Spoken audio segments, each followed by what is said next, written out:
बिस्मिल्लाहिर्रहमानिर्रहीम। अस्सलाम वालेकुम सामीन। कुछ गले की ख़राबी है, मातरत चाहूँगी कि मैं बहुत ज़्यादा वीडियोस भी नहीं बना पा रही, वॉइस ओवर नहीं कर पा रही। लेकिन आज की जो वीडियो है वो स्टूडेंट्स बहुत ही मुझे कह रहे थे, कल बोर्ड में 9th उर्दू का पर्चा है और उर्दू के हवाले से कि हम कितनी शीट्स पर काम करें, यानी कि पिछली बार की निस्बत इस दफ़ा एक शीट कम है। तो फिर बच्चों को मसला हो रही है कि एडजस्टमेंट कैसे करनी है, तो कितनी शीट्स पर हम कैसे कैसे अपना पेपर मैनेज करें। ये बहुत रिक्वेस्ट आ रही थी, तो इसलिए मैंने सोचा कि एक ऐसी वीडियो बनाती हूँ जिसमें सबके लिए गाइडलाइन हो के वो कैसे ये काम कर सकती हैं।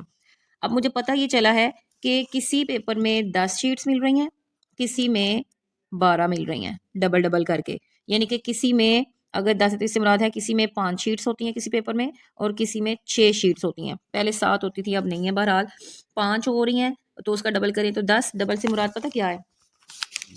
डबल से पता क्या मुराद है? 5 शीट से क्या मुराद है? यानी कि यहाँ पे ऐसे लगी होती है ना, ये 1 2 3 4 और एक और, इस तरह की 5 शीट्स होंगी ये आपके पास। ठीक है, तो ये 5 शीट्स अब देखें, अगर ये एक शीट है तो इसके एक होता है 2 हिस्सा, ये एक शीट पूरी बनती है ना। तो हमारे पास ऐसी 5 शीटें हैं, ये वाली जिसके 4 हिस्से होते हैं। तो अब देखें, अगर हमारे पास 5 शीट्स हैं तो उसके सफ़े कुल कितने हुए? 1 2 3 और एक इसका ये वाला 4। 4 सफ़े हमारे पास हुए ना एक शीट के। ये तो इस हिसाब से मैं आपको बताती हूँ 4। अब यहाँ पे हम ज़रा हिसाब किताब कर लेते हैं ताकि हमें आसानी हो जाए कि हमने कैसे कैसे क्या चीज़ एडजस्ट करनी है। नंबरिंग कर लेते हैं पहले। 1 2 3 4, एक शीट हो गई। 5 6 7 8, 2 हो गई। 9 10 11 12, 3 शीट्स हो गई। 13 14 15 16 17 18 19 20, 5 5 के हिसाब से अभी मैं आपके साथ कर रही हूँ। हो सकता है 6 हो जाए। 21 22 23 24। अगर तो 6 होंगी तो वेरी वेल डन, फिर तो कोई मसला नहीं, आप अच्छा खासा खुला डुला जैसा मर्जी करें। लेकिन मैं आपको 5 के हवाले से बताऊंगी कि 5 शीट्स जो हैं उन पे कैसे काम किया जाएगा ताकि आपका ये मसला हल हो जाए। चलें जी, देखते हैं। सबसे पहले हम पहले सफ़े पे क्या करेंगे, ये पूरा सफ़ा आपके पास खाली होगा। जब आपको शीट मिलेगी ना, ये पूरा सफ़ा आपके पास खाली होगा, क्योंकि प्रिंटेड जो है वो एंड पे होता है, तो वहाँ पे नहीं लिखा जाता, यहाँ पे शीट पे पूरा लिखा जाता है। तो सबसे पहले आप लोग करें मुख्तसर सवाल जवाब। ये 5 करने होते हैं तो एक एक्स्ट्रा लाजमी करें। जो 5 आपको बहुत अच्छे आते हैं वो करने हैं तो टोटल यानी कि 6 करने हुए। 3 इस पे आ जाएँ, 4 भी आ सकते हैं, राइटिंग पे डिपेंड करता है। और तकरीबन 1.5 सफ़ा मुख्तसर सवाल जवाब का लगेगा। तो आपने 1 एंड हाफ पे मुख्तसर सवाल जवाब करने हैं 6 अदद। और फिर इसका जो हाफ होगा ना, यहाँ पे आप लोग करेंगे ज़रबुल इमसाल। तमाम 9th के स्टूडेंट्स जो हैं वो ज़रबुल इमसाल और सवाल जवाब ये 2 सफ़ों पे करेंगे।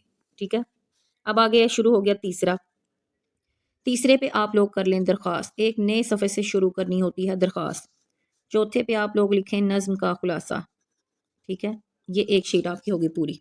और हमारे कितने सवाल हल हो गए? 1 2 3 4, 4 ही और हमने करने हैं। 60 नंबर पूरे होंगे हमारे। ये देखें, 10 नंबर इसके, 5 नंबर इसका, 10 इसके, 5 10 20 और 30 नंबर हो गए। 30 नंबर और हम करेंगे। अब इस शीट पर आ जाएं, ये सबक का खुलासा 2 सफ़ों पे। ठीक हो गया 5 नंबर का। फिर इसके बाद आप लिखेंगे मुकालमा, ये भी 2 सफ़ों पे आएगा, 5 नंबर का। कितने नंबर हो गए? 10 20 30, 40 नंबर का पेपर हो गया। 9वें नंबर पे जो शीट होगी यहाँ पे आप करेंगे इक्तबास की तशरीह।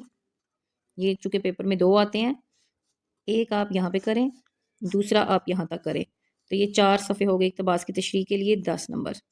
ठीक है, इसके बाद इधर आ जाएं। अब हमारे पास ये देखें, 1 2 3 4 5 6 7 8 सफ़ात हमारे पास होंगे जिसमें हमने अशार की तशरीह करनी है। ये भी होंगे 10 नंबर के। ठीक है, तो हमारे नंबर पूरे हो गए 10 20 30 40 50 60। अब 8 पे आप 1.5 सफ़े की एक तशरीह करेंगी। 13 पे नंबर 1 शेर, 14 तक आधा जाएगा, 15 तक 2 शेर आपने कर देने हैं। 16 से तीसरा शुरू करेंगे, 17.5 तक 3 पूरे हो गए, हाफ ये और एक ये, 4 पूरे हो गए। और फिर एंड पे 19 और 20 आपके पास, 20वीं जो है वो आधी खाली होती है, आधी उसके ऊपर कुछ प्रिंटिंग या कटिंग करनी पड़ती है। तो 5वां आपका शेर यहाँ पे आ गया। तो यूं आपके पास ये पूरी तरतीब मैंने बता दिया कि आप कैसे अपना नहम उर्दू बोर्ड पेपर जो है वो हल करेंगी। کریں گے تمام اسٹوڈنٹس 2024 میں، کیونکہ گورنمنٹ ہماری دیوالیہ ہو رہی ہے، شیٹس کم کر دی ہیں بچے، تو آپ نے اپنی پریزنٹیشن اس لحاظ سے رکھنی ہے کہ آپ کا ان صفحات پہ پورا آ جائے۔ مختصر سوال جو آپ پورے مت لکھیں، آپ کا پیپر پورا ہونا زیادہ ضروری ہے۔ 3-4 جو ہیں وہ لفظ بتائیں جس سے کہ پتہ چلے کہ کون سا سوال پوچھا جا رہا ہے اور آگے جواب دے دیں۔ کافی بڑی شیٹ ہوتی ہے آپ کے پاس، اور میں نے بچوں کو یہ بھی گائیڈ لائن دی تھی کہ سوال کے آخر میں جواب، سوال تو تھوڑا لکھنا ہے نا، جواب کے آخر میں سبق کا، ایسے بریکٹ میں نا آپ نے سبق کا نام بھی لکھنا ہے، یہ آپ بلیک پوائنٹر سے لکھنا مت بھولیے گا، اس سے بہت اچھا امپریشن پڑے گا اور آپ کے نمبر بھی بہت اچھے آئیں گے۔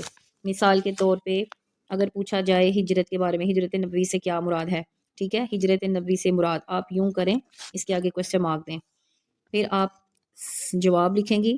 ہجرت سے مراد اللہ تعالیٰ کے حکم سے ایک جگہ سے دوسری جگہ آپ صلی اللہ علیہ وسلم کا مکہ سے مدینہ ہجرت کرنا ہجرت نبوی ہے، اور یہاں پہ آپ نے نیچے لکھ دینا ہے سبق کا عنوان۔ سبق کیا ہے؟ ہجرت، یہ والی ہے ڈالیں، اکثر بچے یہ غلطی کر دیتے ہیں، ہجرت نبوی صلی اللہ علیہ وآلہ وسلم، یوں آپ نے بریکٹ میں سبق کا عنوان دے دینا ہے۔ پھر آپ نمبر 2 شروع کریں گی، اور ایسے پریزنٹیشن آپ کو سکھائی گئی ہے وہ لازمی کرنی ہے۔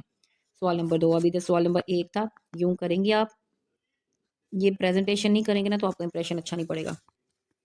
پھر یہاں پہ آپ لوگ سوال دیں، اگلا سوال کیا ہے وہ دیں، بے شک لائن نہ چھوڑیں تاکہ آپ کے پورے ہو جائیں، پھر جواب لکھیں۔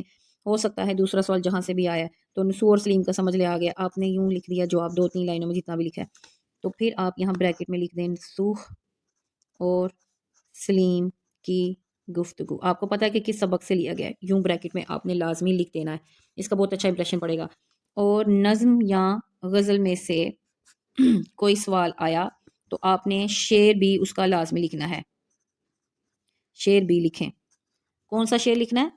جو کہ نصاب میں آپ کی غزل میں لکھا ہوا ہے، نصاب غزل والا شعر آپ نے وہاں پہ لکھنا ہے جو کہ سوال آیا ہوگا، اس سے آپ کا انشاءاللہ پیپر بہت اچھا ہوگا۔ بیسٹ آف لک، اللہ حافظ۔